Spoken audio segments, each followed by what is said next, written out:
बिस्मिल्लाहिर्रहमानिर्रहीम। Chapter number 5 जो है इसमें हमने एंगुलर एक्सेलरेशन पढ़ना है। तो चैप्टर 6 कंप्लीट हो गया था। तो इस चैप्टर 6 के मैंने जो है जो आपके रहते भी थे न्यूमेरिकल्स, उनको भी मैंने आपके ग्रुप के अंदर शेयर कर दिया था लेक्चर रिकॉर्डिंग के साथ जो है। तो आप लोग देख लेंगे। अगर किसी स्टूडेंट ने नहीं देखा वो चैप्टर 6 की एग्जांपल्स या उसके जो शुरू वाले न्यूमेरिकल्स या एंड वाले न्यूमेरिकल्स, तो वो मैंने आपके ग्रुप में शेयर किया हुआ है। तो वो आप लोग देख लेंगे क्योंकि चैप्टर 6 ही आपके मंथली टेस्ट का सिलेबस है। एंगुलर एक्सेलरेशन क्या होता है?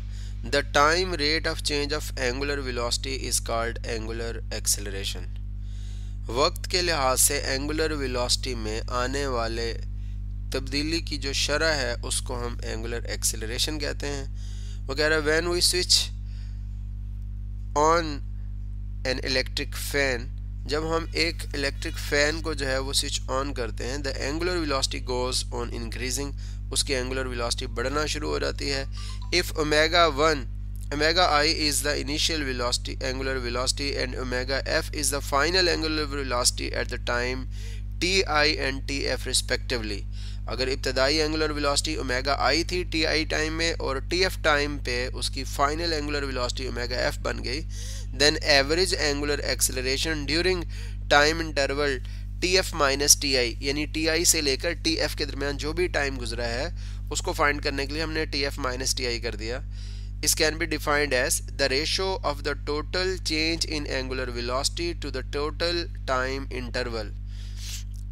देखें, the ratio of the total, ये यहाँ पर आपको नज़र आ रहा होगा, एक मिनट मैं यहाँ पे शो कर देता हूँ, ये जी, the ratio between total change in angular velocity and total time interval या total time taken is called average angular acceleration। Instantaneous angular acceleration क्या होता है? The instantaneous angular acceleration can be defined as the limiting value of delta omega divided by delta t as the time interval delta t approaches to zero.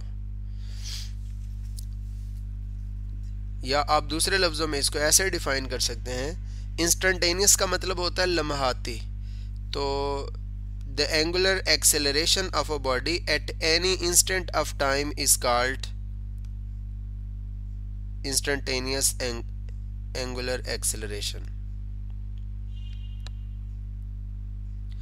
तो instantaneous का मतलब होता है लम्हाती, किसी भी वक्त किसी भी लम्हे जो एंगुलर एक्सेलरेशन की वैल्यू होती है उसको हम इंस्टेंटेनियस एंगुलर एक्सेलरेशन कहते हैं।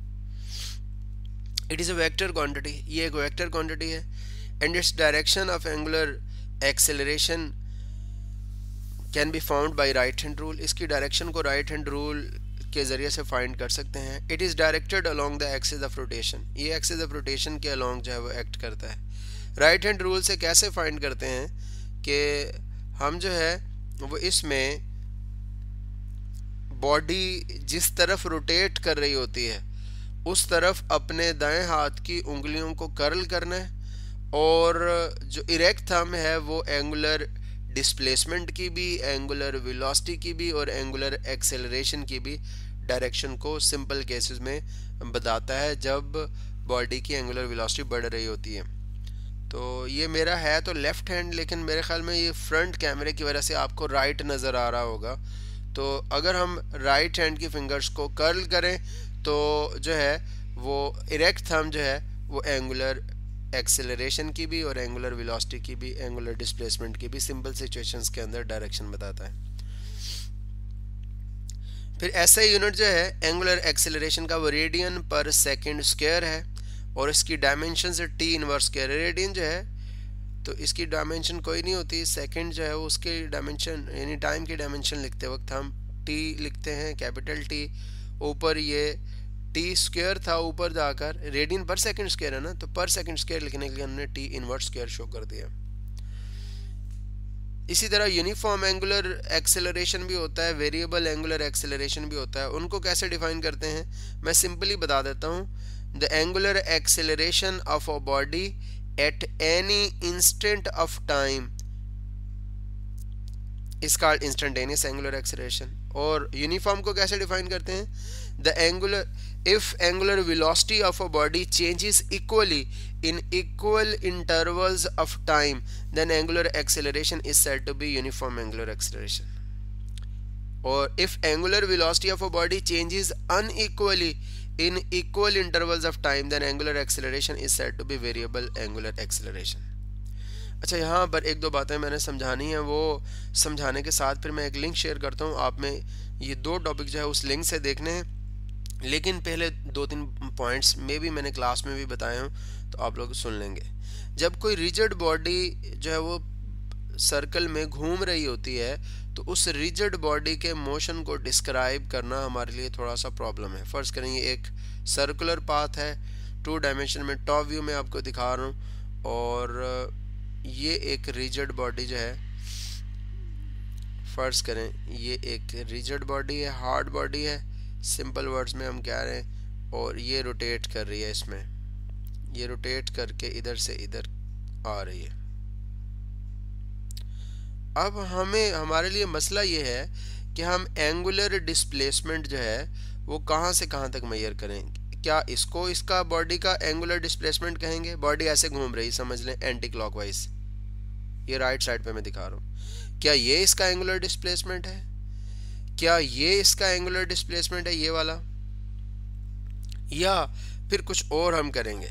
तो इन कन्फ्यूजन्स को दूर करने के लिए रिजिड बॉडीज को उनके एंगुलर डिस्प्लेसमेंट, एंगुलर वेलोसिटी और एंगुलर एक्सेलरेशंस को एक्सप्रेस करने के लिए हम रिजिड बॉडीज़ के लिए एक रेफरेंस लाइन ड्रॉ करते हैं. वो रेफरेंस लाइन किस तरह ड्रॉ की जाती है कि बॉडी के ऊपर एक जो है वो उसकी बाउंड्री पे एक पॉइंट जो है वो हम अज्यूम कर लेते हैं. फर्स्ट करें जिस तरह मैं ये पॉइंट शो कर रहा हूँ, यहाँ पर ये ब्राउन कलर में मैंने एक पॉइंट शो किया, और हम इस पॉइंट को रिप्रेजेंट करने वाली एक लाइन ड्रॉ कर लेते हैं. ये ग्रीन कलर में मैंने एक लाइन यहाँ पे ड्रॉ कर दी.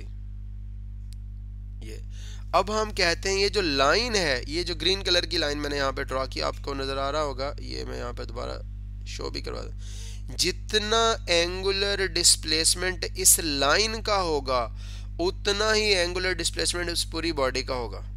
तो फिर हम एक्चुअल एंगुलर डिस्प्लेसमेंट को कैसे शो करते हैं बॉडी का? ये वाला एंगल नहीं लेते जिसको मैं ख़त्म कर रहा हूँ, ये देखें, ये वाला नहीं लेते, ये वाला एंगल भी नहीं लेते. फिर हम कहाँ से कहाँ तक लेते हैं? हम इस रेफरेंस लाइन की इनिशियल और फाइनल पोजीशन के दरमियान जो है वो एंगल को ड्रॉ करके बॉडी के एंगल को शो करते हैं.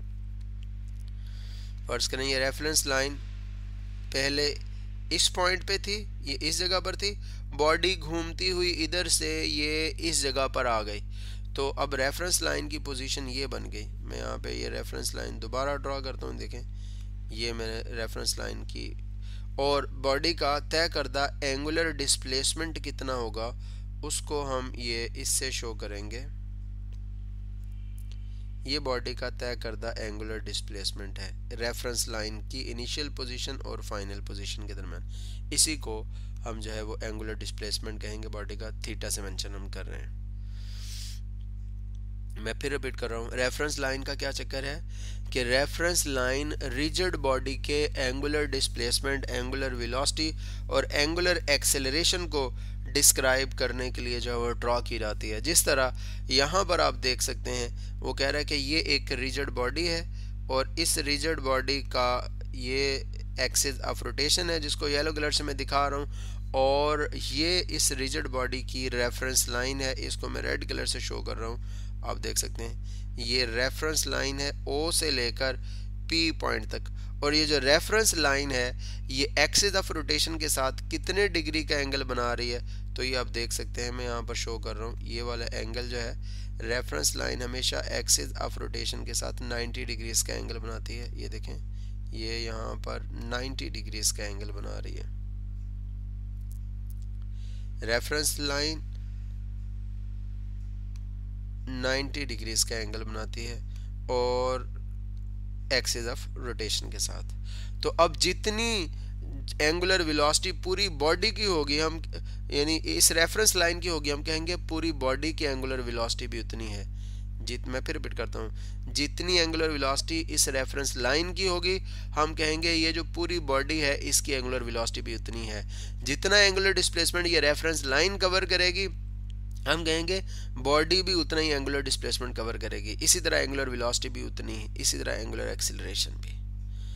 अच्छा, उसके साथ जो है यहाँ पर एक पॉइंट और शो करना था मैंने, वो ज़रा सुनेंगे।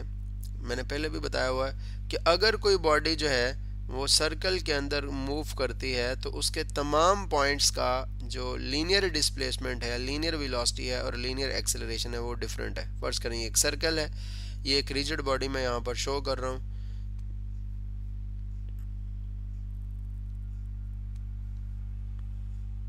ये एक रिजिड बॉडी है, ये हम शो कर रहे हैं इसको। अब इस रिजिड बॉडी के मुख्तलिफ पॉइंट यहाँ पे ड्रॉ कर लेते हैं।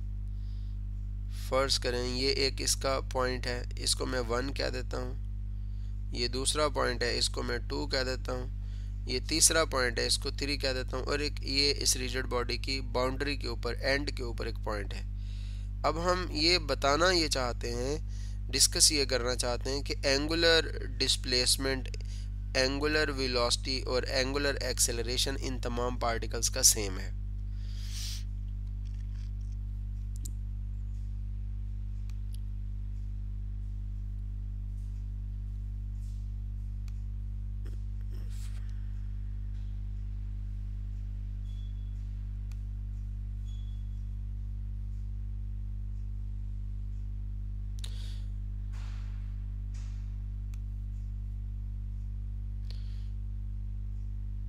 जी, ये सारे पार्टिकल चक्कर लगा रहे हैं सर्कल के अंदर। जब बॉडी, ये नीले रंग की रिजिड बॉडी सर्कल में घूमेगी तो इसके तमाम पार्टिकल्स भी सर्कल के अंदर जो है वो रोटेट करेंगे। अब देखें, जब ये बॉडी एक चक्कर मुकम्मल करेगी, आप इसको रॉड समझ लें भले, तो जितनी देर में ये 1 पॉइंट जो है, फर्स्ट पार्टिकल एक चक्कर मुकम्मल करेगा, ये सेकंड पार्टिकल भी उतनी देर में ही एक चक्कर मुकम्मल करेगा, ये थर्ड पार्टिकल भी उतने ही देर में ही एक चक्कर मुकम्मल करेगा, और फोर्थ भी। सबका टाइम सेम है चक्कर मुकम्मल करने का, क्योंकि सारे पार्टिकल बॉडी के साथ जुड़े हुए हैं, और बॉडी जितनी देर में एक चक्कर मुकम्मल करेगी सारे पार्टिकल्स का टाइम भी वही होगा। लेकिन अच्छा, एक और चीज़, पहले पार्टिकल ने एक चक्कर लगाकर कितने डिग्रीज कवर किए? 360 डिग्रीज। दूसरे पार्टिकल ने भी एक चक्कर लगाकर 360 डिग्रीज कंप्लीट किए। तीसरे पार्टिकल ने भी एक चक्कर लगाकर 360 डिग्री जो है वो 360 डिग्रीज जो है वो कंप्लीट किए। चौथे पार्टिकल ने भी 360 डिग्रीज जो है वो कंप्लीट किए। सारे पार्टिकल्स के का angular displacement 360 degree. Angular displacement सबका सेम। अच्छा, एंगुलर डिस्प्लेसमेंट थीटा सेम आ गया। अगर एंगुलर डिस्प्लेसमेंट सबका सेम है तो टाइम मैं पहले बता चुका हूं कि टाइम भी सबका सेम है। चक्कर लगाने का सारे पार्टिकल्स का टाइम भी सेम है, टी भी सेम है। अगर थीटा भी सेम है, टाइम भी सेम है, तो हम क्या कहेंगे? एंगुलर वेलोसिटी भी सेम होगी, क्योंकि एंगुलर वेलोसिटी बराबर होती है थीटा ओवर टाइम के, या change in angular displacement over time taken, इसके बराबर है। अगर थीटा भी सबका सेम चेंज हो रहा है और टाइम भी सबका सेम लग रहा है सारे पार्टिकल्स का, तो एंगुलर वेलोसिटी भी सेम। इसी तरह एंगुलर एक्सेलरेशन भी।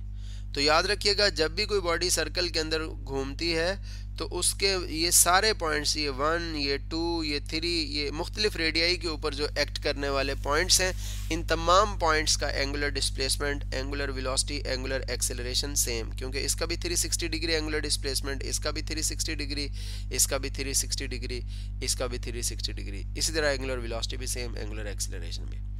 लेकिन लीनियर डिस्प्लेसमेंट या लीनियर जो डिस्टेंस तय करता है इन पॉइंट्स का, वो सेम नहीं है। अच्छा, आप देखें, इसने थोड़ा फासला कवर किया, इस पॉइंट ने, ये जो पॉइंट है, इसने थोड़ा फासला कवर किया है क्योंकि इसकी बाउंड्री लेंथ कम है इस सर्कल की। इस सर्कल की बाउंड्री लेंथ ज़्यादा है तो इस पॉइंट ने ज़्यादा फासला कवर किया है।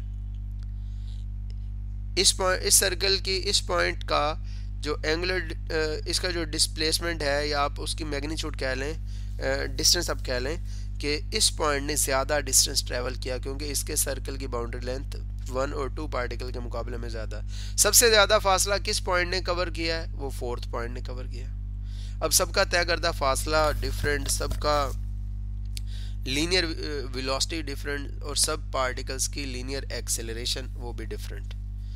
तो जब कोई बॉडी सर्कल में मूव करती है तो angular displacement, angular velocity, angular acceleration तमाम पार्टिकल्स के same, linear displacement, linear velocity और लीनियर एक्सेलरेशन ये सारे पार्टिकल्स के सेम नहीं होते। अब हमने पढ़ना है relation between angular and linear velocities. अब इसके लिए मैं यहाँ पे आपके ग्रुप में लिंक सेंड कर रहा हूँ। आप उस लिंक को जो है जैसे ही क्लिक करेंगे तो आप ये यहाँ तक पहुँच जाएंगे। मैं एक मिनट, जस्ट अ मिनट।